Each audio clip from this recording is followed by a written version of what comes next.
Magluto tayo ng gulay, guys.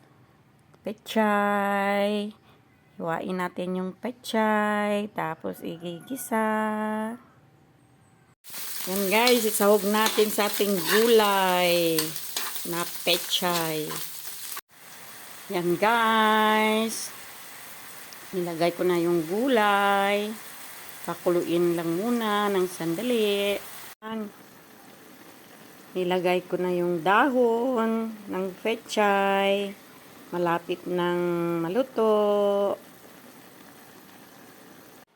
Yan, luto na, guys. Ang simpleng ulam sa umaga. Kahit yan, marami ka na makakain. Simpleng ulam. Thank you for watching.